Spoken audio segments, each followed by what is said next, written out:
Hi, I'm Pete, and I'm the new CEO of Elemental. Elemental is the company behind the Dagster open source project, as well as Dagster Cloud, the commercial offering that supports the open source project. I want to welcome you to Dagster Community Day. It's been a really exciting 2022, and we want to recap all of the great things that have happened, as well as talk a little bit about the bright future for Dagster and Dagster Cloud.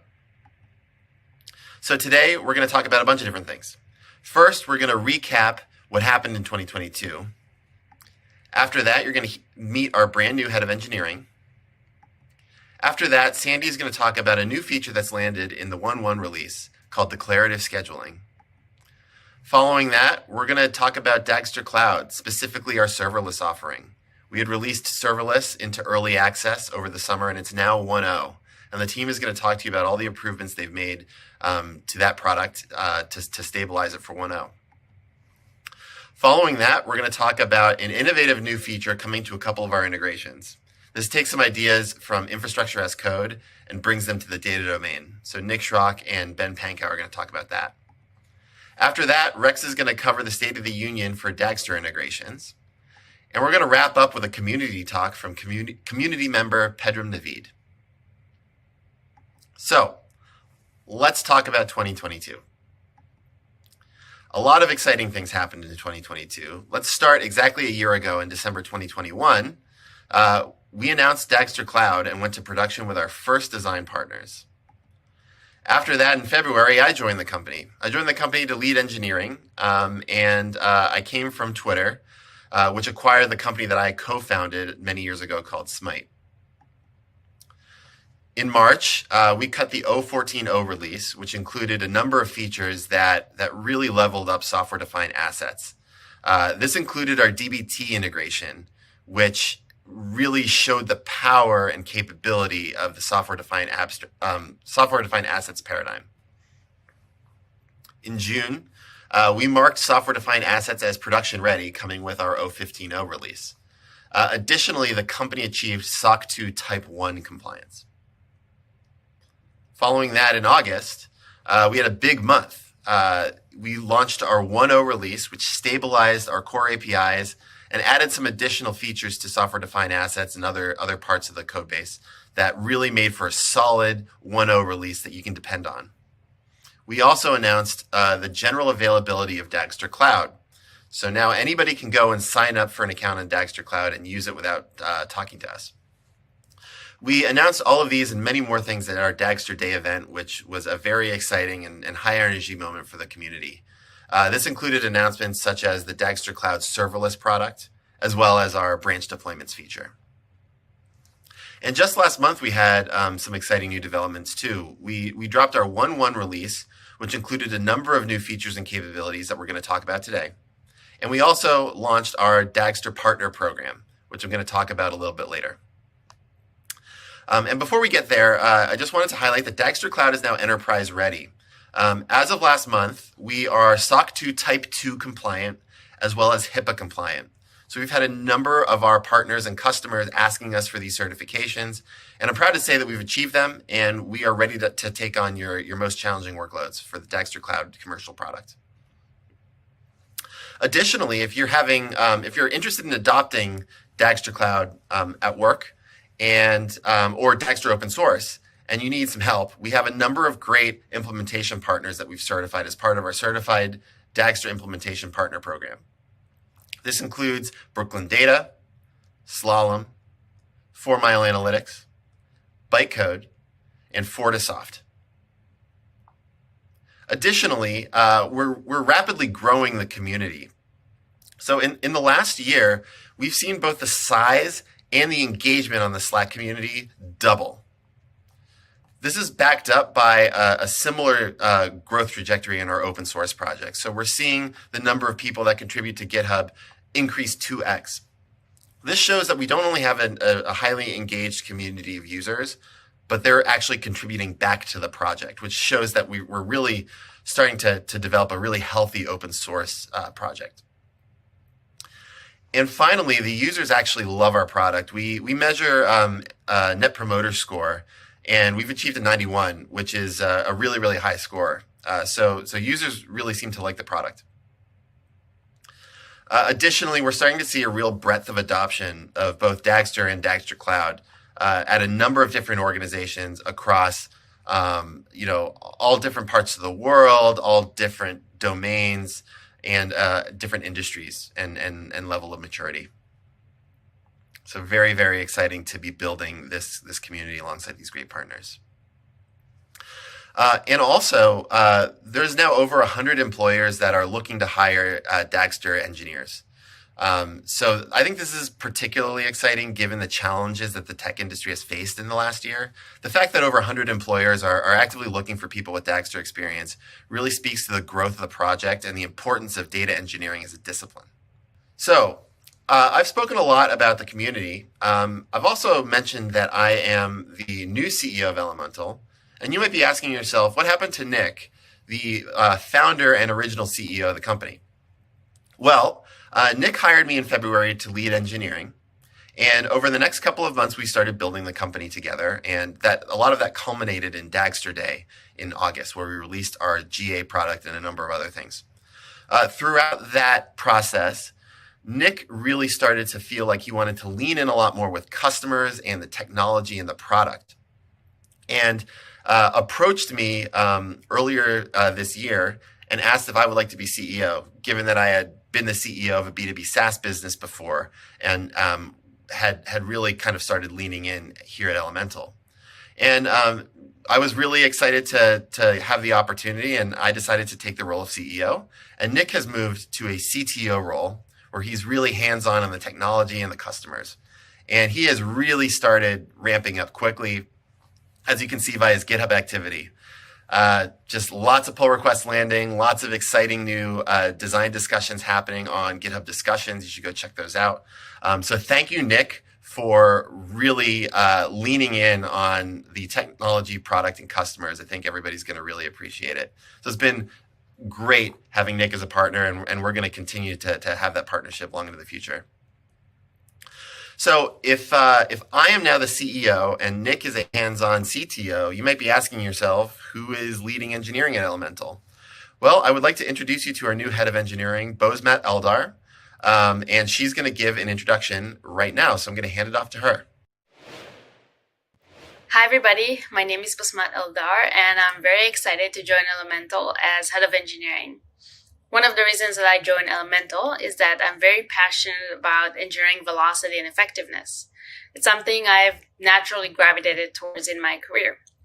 And here in Elemental, I get to support the engineering team with their own velocity and impact. And I get to work on Dagster and help other engineers around the world to be more effective and productive with their own work. So I feel very lucky to be in this position. I wanted to thank the Dagster community. You all play a major role in our daily work towards our mission.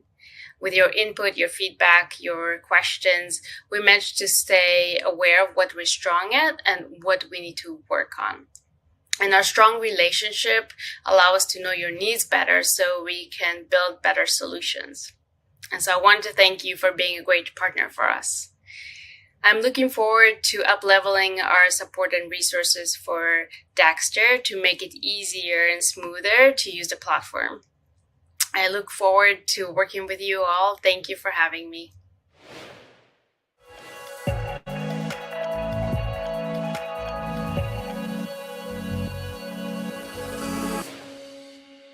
I'm Sandy, the lead engineer on the Dagster project, and I'm here to talk about functionality in Dagster 1.1 that introduces declarative scheduling for software-defined assets.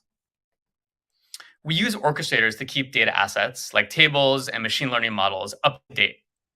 Scheduling data pipelines means managing change in data assets, which boils down to a few basic elements. So first, to compute our data assets, we typically run code. When that code changes, we eventually want to update our data assets to reflect the new logic. We derive our data assets from upstream data. When that upstream data changes or grows, we eventually want to update our assets to incorporate those changes. And then last of all, depending on how our data assets are used, we'll have different requirements for how up-to-date they need to be. Most orchestration tools don't think in these terms. They instead require thinking in imperative workflows, sequences of tasks that run together on fixed schedules. Because it's divorced from the elements of managing change in data assets that we just ran through, this imperative workflow model has some big frictions. First of all, it makes it awkward to express what should happen in some fairly common situations. For example, if some tables are hourly and others are daily, but those tables have shared dependencies, it's difficult to construct a set of DAGs and schedules that run in the right order and don't duplicate work. Second, every time you add an asset, you have to find a DAG to put it in to get it scheduled. Then you have to worry about whether DAGs are getting too large and unwieldy or too small and fragmented.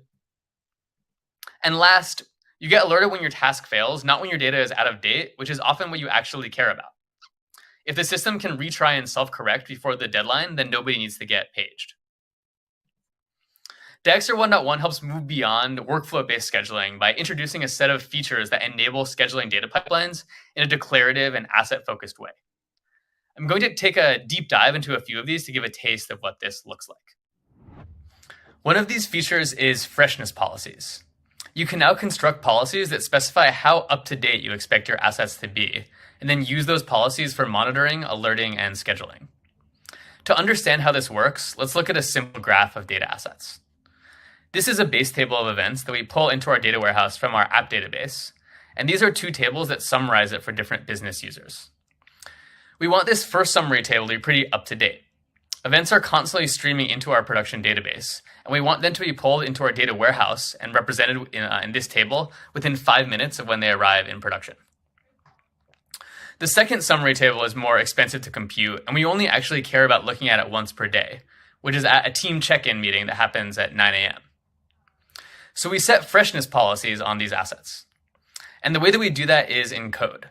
So here's where we've defined our assets, and you can see the 5-minute freshness policy on this one, and the 9 a.m. freshness policy on this other one. When we look at these assets in Dagit, we can find out whether they're in violation of their freshness policies. So this login summary asset is violating its freshness policy. It's 5 minutes late because the last time we rematerialized it was 10 minutes ago. So it's not incorporating all the data that we expect it to. But the daily one isn't. Even though we haven't updated it for a while, that's fine because we don't need it to be updated until 9 a.m. tomorrow. Something to note is that freshness policies typically define our expectations for how quickly we incorporate the source data. In this case, that data is the events that are landing inside our AppDB. So if we just rematerialize this login summary table, that's not going to make our data on time because it's still using an old version of the login events table. Freshness policies aren't just for finding out whether our data is fresh enough. We can also use them for scheduling. We can set up a sensor that automatically submits runs to materialize assets so that they meet their freshness policies. We do this by adding the asset reconciliation sensor to our repository and then turning it on in Dagit. We see that it automatically submits a run to remedy this late asset after we do that. The sensor will avoid duplicating work when two assets depend on the same upstream asset. It knows that the same materialization of the login events asset can be used to help both of these downstream assets meet their freshness policies. Achieving the same outcome without freshness-based scheduling would require a complex pyramid of jobs, schedules, and sensors. With freshness-based scheduling, we just tell Dagster how fresh we want our data to be, and it handles the rest. A related new Dagster feature is versioning. You can now track which of your assets are stale in a more reliable way by assigning fine-grained versions to code and upstream data. To understand how this works, let's look at a small graph of assets. We've materialized all these assets recently, so they're all up to date. We'd like to make a change to the code that generates this middle asset. Maybe we're fixing a bug that's causing it to be missing some records. So here's the code, and here's our change. Something you'll notice here, which is new, is that we've assigned code versions to all of the assets in our graph. The code version represents the version of the function that computes the asset from its dependencies. If that function changes, we'd expect the contents of the asset to change as well. And so because we've changed our function in this case, we're also going to bump the code version to reflect that it changed. Then we can go into our web UI and reload our definitions. You can see now that these two assets are marked as stale. the asset that we bump the version on is marked as stale, and any assets downstream are also marked as stale because their contents would also change if they were rematerialized. We can remedy the fact that they're stale by kicking off a run that materializes only all of the stale assets. Changing code isn't the only way that assets can become stale. Source data can also change. If we use Dagster's source assets to represent upstream data that our pipeline depends on, we can use versions to track when that upstream data changes.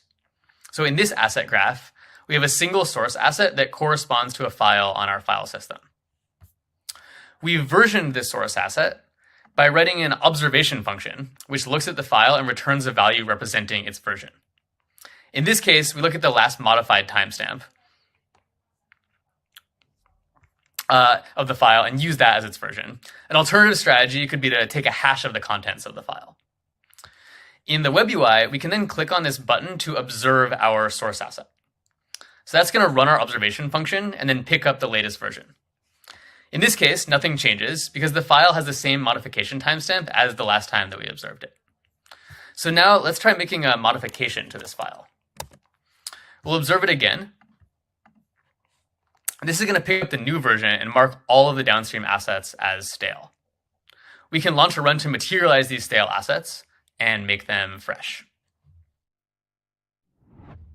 That was a sample of the new asset reconciliation and scheduling functionality that we introduced in Dagster 1.1. To learn all the details, you can take a look at the 1.1 release notes, read the docs at docs.dagster.io, and ask us questions in Slack. Thank you.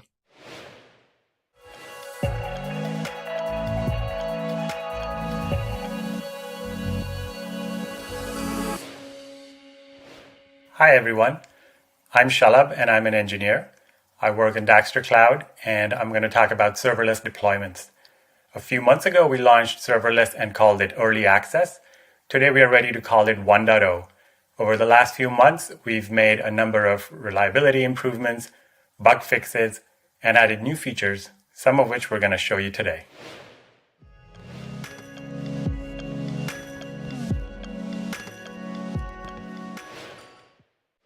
I'd like to show you a feature that speeds up your development workflow.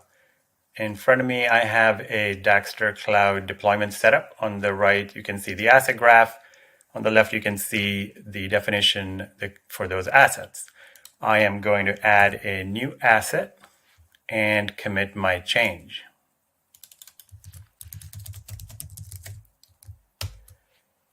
This kicks off the GitHub action to upload this code to Dagster Cloud. Typically, this could take anywhere from 3 minutes upwards of 5 minutes sometimes of time that you would spend waiting to see the effect of your change in Dagster Cloud. We build a new Docker image, upload it to Dagster Cloud, where a new container is provisioned and the new code is run, from which we extract the new asset graph. We want to make this whole experience better. So I'd like to introduce fast deploys. I've switched to a different deployment now. It's an identical setup with fast deploys enabled. I am going to do an identical change, add a new asset, commit it, and this kicks off the fast deploys workflow. This is different than the earlier deployment workflow in that we don't build a new Docker image and upload it. Instead, we just package the Python code that you have and upload it to Dagster Cloud, where we run it in an existing container. This allows us to save a lot of time. And if you happen to change your dependencies in setup.py, we detect that and rebuild the dependencies and upload those as well. As you can see, we're about 30 seconds in, and the deployment already reloading. Only in a few more seconds, we see that the new asset graph's available. I can actually just refresh this page and see my new asset right there. This is ready to run. And meanwhile, if I go back to Docker-based push, it is still building the Docker image, after which it will upload it, and then it takes a lot longer. So let's not wait for that. Instead, I'm going to talk a little bit about how this works. So how do fast deploys work? The key idea behind this optimization is that when you make a code change, instead of rebuilding and deploying an entire Docker image, we can rebuild and deploy only a smaller slice that contains all of the code that has changed. For this, we use something called PEX. PEX is a tool that, given a set of Python code or Python packages, will bundle them into a single file called a PEX file. We actually use two PEX files, one for your source and one for your dependencies. Once these PEX files are uploaded onto Dagster Cloud, we still run them on top of Docker on a standard base image. We have a set of 4 standard base images for Python versions 3.7 through 3.10. It is possible for you to build your own Docker image and upload it, and it can be used as a base image to run these PEX files. So fast deploys are now the default for all new signups. If you already have a setup with Dagster Serverless, we will provide a simple set of instructions to switch out your GitHub workflow or CI/CD workflow to use the new fast deploys. And of course, fast deploys do work with branch deployments and can be invoked from the command line interface as well.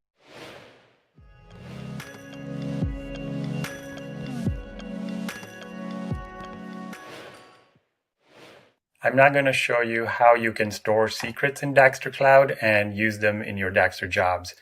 If you go to your deployment tab and go to the environment variables section, you can create an environment variable. I'm going to create one called my secret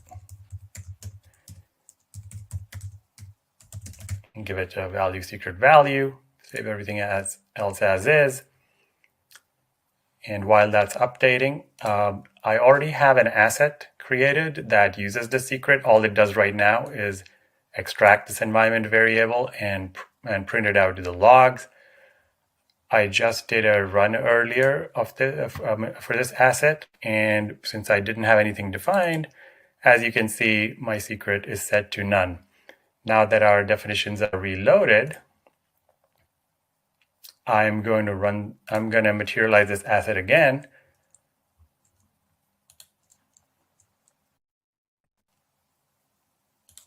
And see what happens.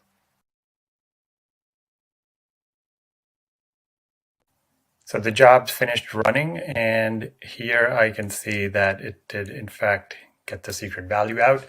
These values are stored encrypted on our end using a organization-specific encryption key. So you can use them for your secrets to connect to your warehouse or other environment variables. And with that, I'm going to hand it off to Johan, who will show you another serverless deployment feature.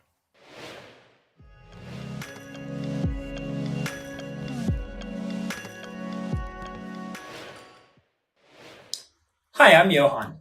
I'm going to share another feature that we're adding to Dagster Cloud to let you launch runs much faster than before. Previously, every run in Dagster Cloud took place in its own container. Let's launch one of these now. Using separate containers gives the benefit of isolation between runs, but it also adds overhead, where you need to wait for a container to be provisioned for every run that you launch. We can see this happening here. To improve this, we're adding the option to launch non-isolated runs. Let's take a look. I'll leave this new toggle unchecked and click Launch. This run will execute on a standing container that's allocated for each code location in your deployment. The run starts immediately, rather than waiting on container startup. Along with the other features that Shalab discussed, non-isolated runs really reduce the time to go from writing code to executing it with Dagster Cloud.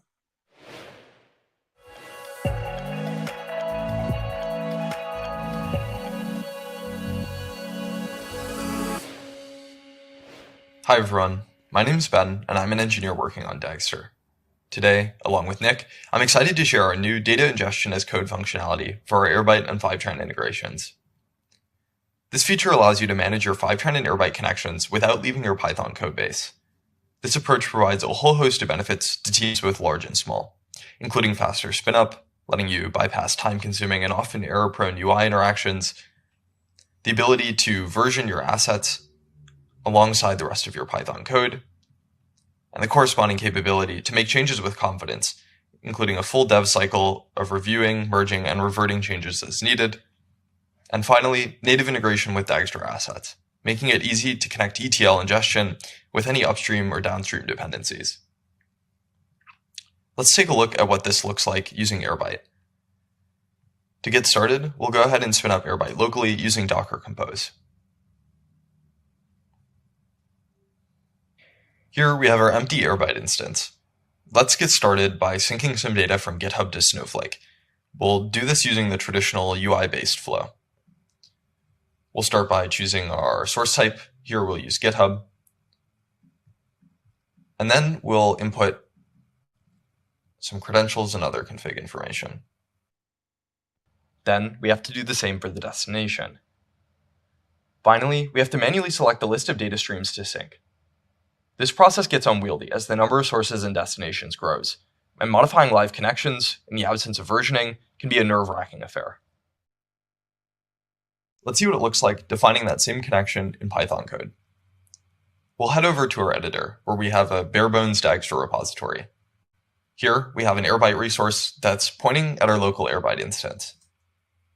We'll go ahead and define an Airbyte connection object. We'll provide a name, and then define the source and destination using typed Python classes, which are automatically generated from Airbyte's spec files. We'll input config, passing credentials from the environment. Then we'll specify the list of streams to sync, including the sync mode. And finally, we'll tell Dagster to load this connection.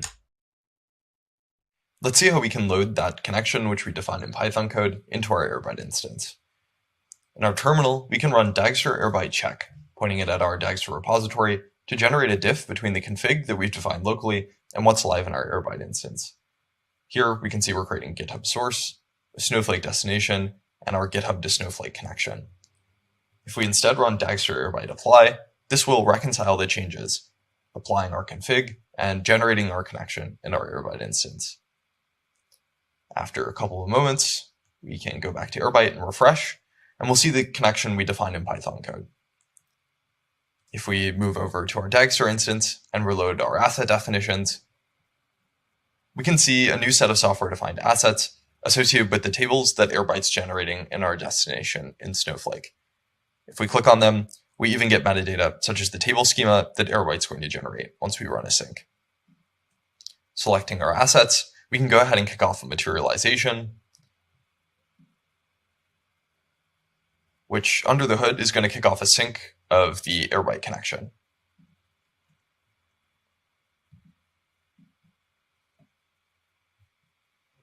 With our Airbyte ingestion represented as software-defined assets, it's easy for us to orchestrate any downstream dependencies. For example, we can easily add some downstream dbt computations that depend on the data that Airbyte loads into Snowflake. We hope this feature makes managing ingestion easy for practitioners, whether they're building new platforms or managing existing ones. This is functionality which brings Dagster into new territory. So I'll hand it off to Nick to discuss how we're thinking about this. Thanks, Ben. That was an awesome demo. First of all, for those who don't know me, my name is Nick Schrock. I'm the CTO and founder of Elemental. And what Ben's demonstrated here today was not just a feature of a couple of integrations, although what features they were, but we really think it's a massive leap forward for practitioners in the modern data stack.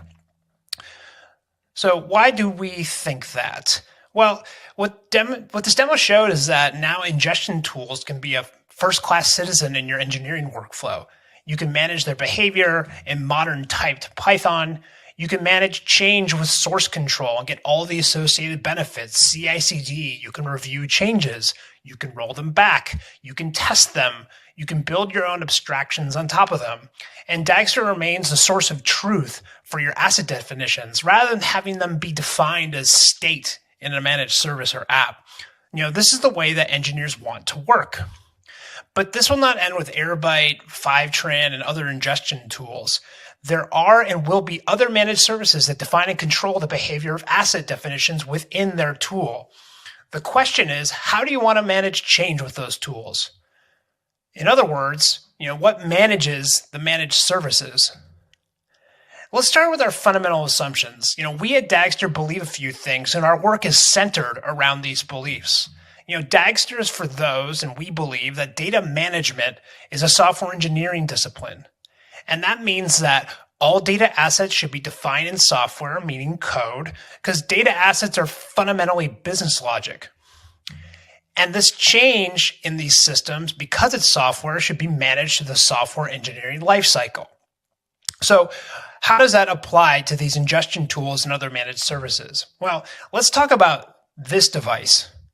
So if you believe that data management is a software engineering discipline, you shouldn't be using your mouse and pointing and clicking around a UI to make production changes and deploy them. Put another way, a data practitioner should not be forced to point and click in a UI to make changes to and deploy business logic. It's incredibly dangerous and fragile. A lot of this work actually stemmed from our own internal data platform experience. We extensively used ingestion tools, and it became increasingly scary and nerve-wracking to make changes to our own ingestion logic. Because if someone screwed that up and mistyped something or clicked the wrong thing, how do you roll that back? How do you figure out what happened? How do you figure out who did it? Maybe you have an in-app audit feature that may or may not be complete, but even if that exists, it's totally disconnected from the rest of your processes. And additionally, everything that's encoded in your ingestion tool is completely interconnected to what is going on in the rest of your platform. You have downstream computations that are dependent on it. So we really wanted to manage this with code. Well, isn't this infrastructure as code? And in fact, that's a common, held belief, and it's a reasonable assumption. This is in fact a discussion on one of Airbyte's forums, and they plainly say, we would like to be able to manage and update our data sync operations as code, which is exactly what we just showed you. So we should just use Terraform, right? And nope, we don't think so. Let's talk about why for a second. So Terraform is a bespoke, custom DSL designed for managing infrastructure. And it was designed so that infrastructure engineers could set up load balancers, EC2 instances, databases, and the like. It's at a fundamentally different layer in the stack, and it's designed for a completely different persona. It's for infrastructure, not business logic. And as a result, we don't think a data practitioner should be forced to learn it in order to define data assets. Right? They shouldn't have to learn this completely foreign tool chain and language to make changes to what is fundamentally business logic. And then furthermore, it's a tool, Terraform, that has no knowledge of the rest of your data platform and assets. It's a completely siloed black box. How does one declare a dependency on an entity defined in Terraform? You can't. You'd have to double encode it. You have to write it in Terraform and then probably write it again in your orchestrator and then set dependencies on it. This is not great. So we think that one, data practitioners should use their lingua franca, Python, to define their data assets, even if they live in an ingestion tool. And we think it should be done in the context of the orchestrator. So why the orchestrator?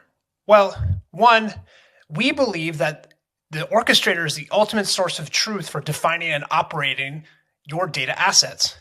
It's where all your dependencies are defined, and it's where all those dependencies are enforced because it's the orchestrator that enforces the order of execution. And it's that single operational pane of glass for your entire data team. In our view, additionally, the orchestrator is at the center of your data team's engineering and deployment lifecycle. It's where everything has to come together. As a result, we think it's very natural for ingestion tools and other managed services to be peers to dbt, Spark, Python-driven assets, and all the other tools, and have a single cohesive workflow and system for defining your data platform. So, thanks for your time, and thanks for coming to Dagster Day.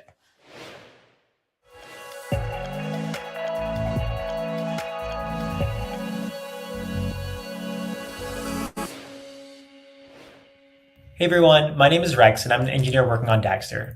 Since 1.0, the Dagster core team has been cooking up new features and robust documentation for our integration libraries. We've revamped our existing libraries and added on new ones. So here's some of them that we're highlighting in our 1.1 release. Our Airflow integration now supports out-of-the-box utilities to let users incrementally migrate their Airflow DAGs to use the Dagster framework. Our DuckDB and Snowflake integrations allow you to use them as databases so that you can automatically load and store your asset inputs and outputs. Our Notable integration allows you to orchestrate notebooks in the cloud and manage them as software-defined assets. Our Airbyte and FiveRange integrations can now automatically generate software-defined assets for your connectors. And finally, our dbt integration is expanding to cover dbt Cloud. Similar to the existing support that we offer dbt Core, we can now automatically generate software-defined assets from your projects managed by dbt Cloud jobs. So from all the integrations that we've highlighted, there are common themes that we want to mention. These themes will inform how we're thinking about future integrations for our framework, as well as the type of future content that you should expect from the Dagster core team. First, we're committed to out-of-the-box support for software-defined assets. For external services that manage your data, you can expect our corresponding integrations to always include an API that generate the corresponding software-defined assets. Second, we'll be providing more than just an integration API for you. We're committed to providing step-by-step guides so that you can easily set up the integration for its common use cases. Just copy and paste some code and you'll be off to the races. And finally, we're focused on helping you achieve end-to-end business value with Dagster. This means that we're prioritizing suites of integrations for overarching business use cases. So for this round of integrations, we've prioritized integrations that will help you manage your ETL and ELT workflows. And in the future, we'll be accommodating suites of integrations that help you manage your BI dashboards and visualizations, your ML workflows and operations, data quality alerting and monitoring, and much, much more. So stay tuned. With Dagster, you'll be able to manage your data platform's complexity in one single pane of glass. So now let's see our work in action. Hey everybody, my name is Pedram, and I'm going to talk to you about building a Dagster integration. If you're not familiar with Dagster integrations, they're a great way to connect Dagster with your outside world. Dagster already comes with a bunch of really well-written libraries. These are things like Airflow and Fivetran and dbt. But if the particular integration you want isn't in here, or you want to write your own for whatever reason, well, I can talk to you a little bit about how I do them through this demo. Whoops, come back screen. Okay, and there it is, the Dagster integration demo repo, which I have. I've also created some for HighTouch and Hex in the past. These were kind of the same pattern, and so I've copied that in some ways for the demo. Both the Dagster HighTouch and Dagster Hex all essentially do the same thing. They hit an API, they request some type of activity, they pull that API until that activity is complete, and then they return the status, whether that's a success or an error. And so I copied that same basic formula for this demo, which you can find under West Marin Data, Dagster Integration Demo. And really there's just a small README and a couple folders. The Dagster project folder is the implementation of the integration, so we won't go into that one too much. But the demo integration itself contains the code that you might write if you wanted to write your own integration. And so we'll dive in real quick. If I can find my code, there it is. So really, if you want to get started, all you have to do is type make run, and that'll install the requirements and start Dagger in the background for you. So we'll do that. And while that's running, we will take a quick look at some of the files here. The first one is a resource.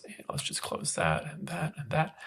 A resource is sort of that API to that outside world. And we've defined, a class called myResource and a make request helper function that sets the user agent. That could be nice, for example, if you want to do analytics in the future. And then from there, we have a run project and a run status. So run project will make some requests to a run endpoint, and then run status will get the status from that endpoint. So fairly straightforward API calls. And then we have the run and pull, which is a wrapper around those two functions. It'll run the project, it'll wait some time, it'll pull for status, and it'll continue to do that until either a timeout happens or the project is complete. And then it'll return that error or status back to the user. And if we scroll down all the way, we can see the actual implementation on the Dagster side. So we create this resource. We use the resource helper here, and you can specify a schema. So in our case, maybe we need an API key. Maybe there's a base URL. You can see here I'm using HTTP bin, and then we have max retries and delay as well. So different types of user configurable things for that resource. And then that resource is consumed by, go away, an op. An op is what the user would typically use to run a project in our example. You could imagine they might want to run several projects. They would create several ops for one particular resource. And so here we have a project ID that is user configurable and some other attributes as well that the user can provide. The op just takes that resource and it runs that run and pull command or function we saw earlier. So fairly straightforward. It passes the project ID and then it returns that result and it materializes the asset. So that op and resource is really the main thing you want to set up. We have some constants, which is always nice. We have some types, so we can specify, oh my gosh, stop, some types for the data that comes back. This is what the response looks like from HTTP bin. So that's kind of what we've typed here. And then we combine that into an output that can be read by Dagster. Other than that, there's not much else. So let's take a look at it live in action. We'll open up our little browser here. We will go to the local Dagster. And you can see we have this asset. We can materialize it and click on run. And you can see it ran successfully. We can run it again. And there it goes, running again. And that's the little asset that we just materialized. You can see the status here as well. And if you go to assets, you can see here we've materialized it twice, right? And that's pretty much it. So if you found this useful, I hope you go ahead and create your own Dagster integration and have fun. Bye.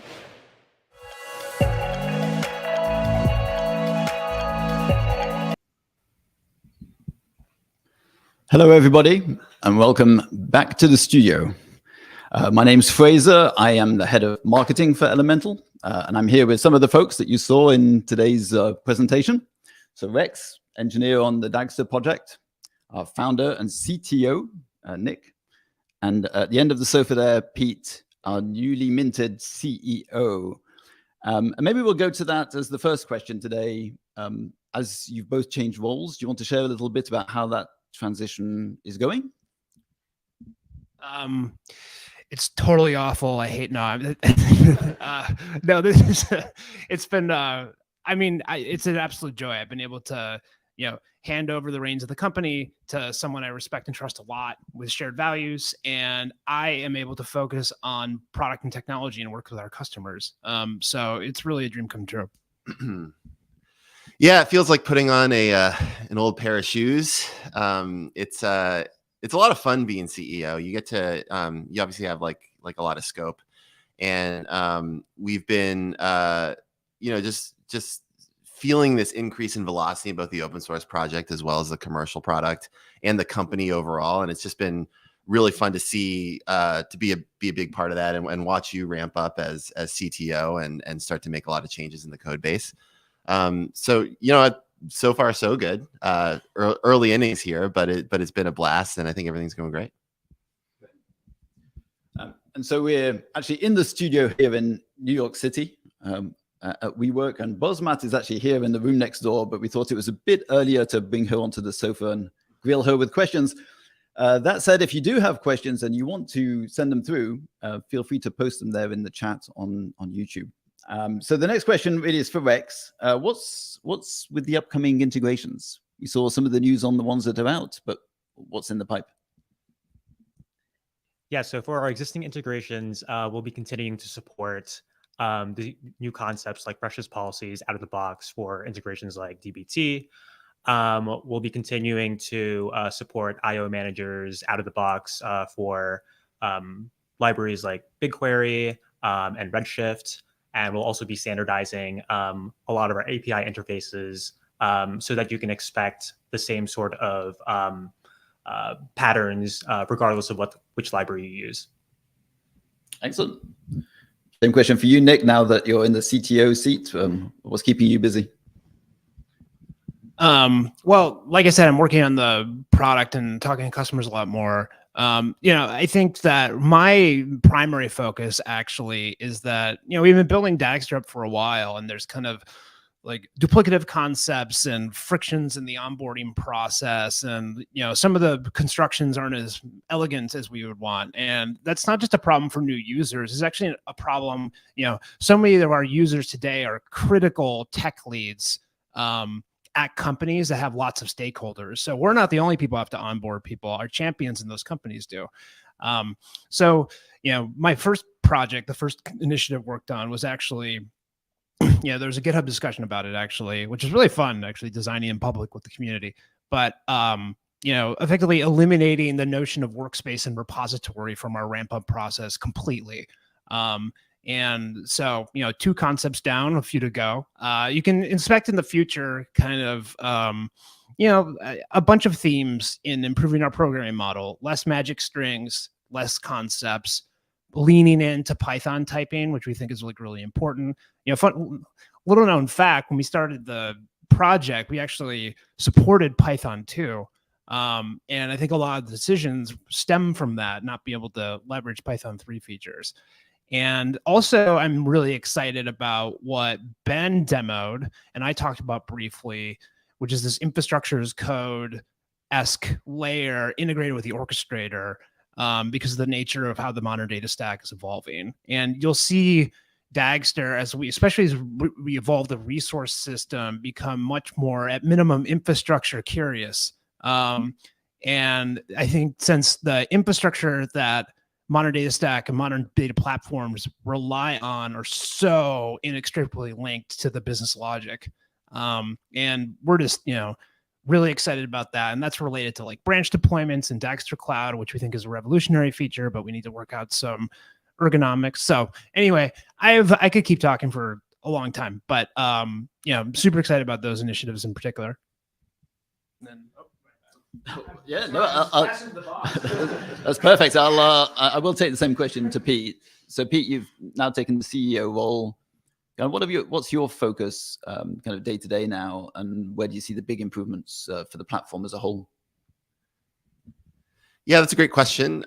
So, obviously there's a lot going on, but I would say one of my main focuses is really on onboarding and in improving the quality and quantity of our educational resources. I spend a lot of time thinking about that, looking at that. I think it's also important that, even though you're the CEO and you're fairly removed from the day-to-day, of writing code and shipping product, I think it's important to have your hands on the product on a regular basis. So I am like doing a lot of code samples and also working with Jared and his team who are continuing to build out new educational resources and shore up the existing documentation. This also ties in a bit with the stuff that Nick's working on, as well as the stuff that Rex is working on. All this stuff kind of comes together. We look at onboarding as like a cohesive kind of user journey. So you come to Dagster and you want to do something at work. You want to accomplish some sort of task. How many concepts do you have to learn? Do you have the right educational resources available to you? Can you even discover the right educational resources for you, even if they're there? And is integrating with the system that you want to integrate with easy enough? So we're looking at that journey holistically. We're ramping up our teams working on that, and I think we're going to see pretty big impact. By the end of the year, leading into the Q1 of next year. That's a main focus for us. So that type of thing, really smoothing that onboarding process is the thing that I'm most excited about right now, and I'm certainly leaning a lot on. And it's fun following along with the chat that's happening live and the questions going backwards and forwards. A lot of questions around integrations and the growing ecosystem that we're in. So maybe for you, Nick, as you look forwards down the road, like several years, can you talk a bit about the role of the orchestration layer? We talked about the managed elements during today's presentation. We talked about the integration and how we're interacting more with the ecosystem. Where do you see the orchestration layer, the role that it plays going forward? Yeah, so the way I really conceptualize it is that right now everything's positioned as orchestration, but we really view this layer as a generalized control plane that brings everything together and really unifies the data platform without making it a very inflexible silo. Because I think everyone agrees that the world's too complicated in data and that people have to integrate too many tools and it's so hard to keep track of everything. And there's kind of two ways you can approach that. You can vertically integrate and bet on a vendor and be like, I'm going to use Databricks for everything. I'm going to use Snowbricks and no, there's no acquisition. I don't think it's even protected. I'm going to use Snowflake for everything, or I'm going to use Microsoft for everything. And I don't think that's in fact realistic. I hate to break it to the leaders of those teams, but also I don't think anyone wants to live in that world. And so if you still want to be able to do best of breed and pick different tools, you need some sort of unification layer to have it all make sense. And I really think though, what is currently framed as orchestration is the natural place to do that. And that's what we're really trying to do. It's kind of like, think about an iPhone where you have this, it feels like a single cohesive experience, but actually within that, there's a ton of heterogeneity and a lot of innovation, a lot of power. And we think that orchestration and this control plane layer can kind of provide that experience for data platform teams eventually, where you kind of view the world as one fabric of software-defined assets and kind of everything naturally comes together and you kind of make sense of your world. So that's kind of where I see orchestration going. Perfect. Great. Well, thank you everybody for joining us today. Hopefully you took a lot out of the session. As always, if you want to support the Dagster open source project, please do star the repo on GitHub. It sounds funny, but that does give us a lot more visibility and it really does support the effort here. So with that, we will see you on Slack. You know where to find the Elemental team. And I want to thank also the folks from Elemental who jumped in today on the YouTube chat and answered a whole bunch of the questions that were coming in on the fly. So thanks for that. Again, we'll see you soon and take care. We'll see you on the next one. Bye.